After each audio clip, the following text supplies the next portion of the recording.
اللهم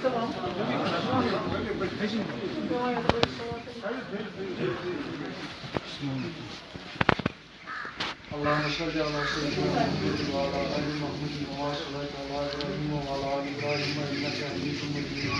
اللهم كافر كريم كافرنا يا كافر يا كريم كافرين آمين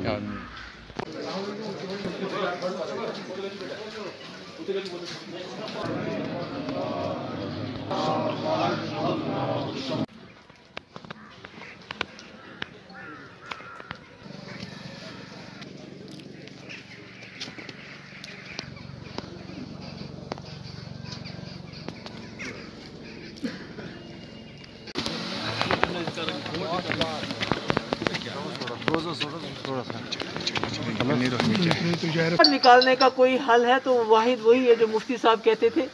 گرنیڈ سے نہ گولی سے بات بنے گی بولی سے۔ وہ بار بار کہتے تھے کہ اس خطے میں جو امن کا راستہ ہے وہ جموں کشمیر سے گزرتا ہے،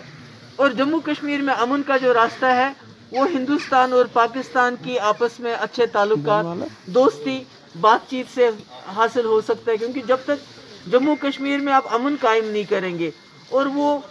اس کے قطعی خلاف تھے کہ جموں کشمیر کے لوگ سفید جھنڈا اٹھا کے امن یہاں قائم ہو۔ وہ چاہتے تھے جموں کشمیر میں ریکنسیلیشن ہو، بات چیت ہو، ڈائلاگ ہو،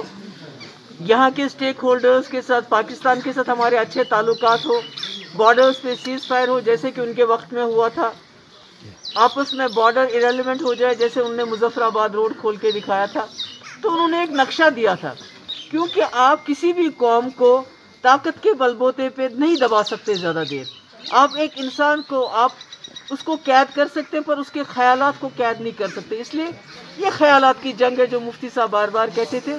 اور اس جنگ کو جیتنے کے لیے ضروری ہے کہ ہم آپس میں بات چیت کریں، ریکنسیلیشن ہو، ڈائلاگ ہو، اور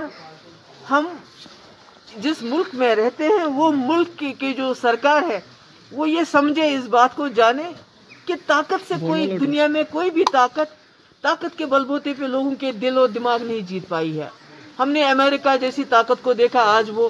افغانستان سے اپنی فوجیں واپس نکال رہے ہیں، وہ بھی بات چیت چاہتے ہیں طالبان کے ساتھ۔ تو یہ تو جموں کشمیر تو کہا جاتا تھا ہندوستان کا تاج ہے، جموں کشمیری تو ایک مسلم میجورٹی اسٹیٹ ہونے کے باوجود ہندوستان کا ہاتھ تھاما تھا۔ تو آج میں سمجھتی ہوں کہ اس ہندوستان کے جو لوگ ہیں ان کو یہ سمجھنا چاہیے کہ جس بے دردی سے 5 اگست 2019 کو بی جے پی کے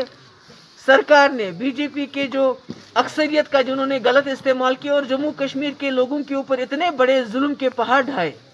اتنی مصیبتیں ڈال دی، تو یہ اس سے جموں کشمیر ملک کے نزدیک نہیں آ سکتے بلکہ اور دور چلا گیا ہے۔ تو میں سمجھتی ہوں کہ مفتی صاحب کا نظریہ، مفتی صاحب کا ویژن، اس کے علاوہ جموں کشمیر کے مسئلے جو 70 سال سے مسئلہ لٹک رہا ہے اس کا کوئی اور حل نہیں ہے، وہی راستہ اپنانا پڑے گا۔ بارڈرز کو ریلیونٹ کرو، بات چیت کرو، پاکستان کے ساتھ ڈائلاگ کرو، اس کے بغیر کوئی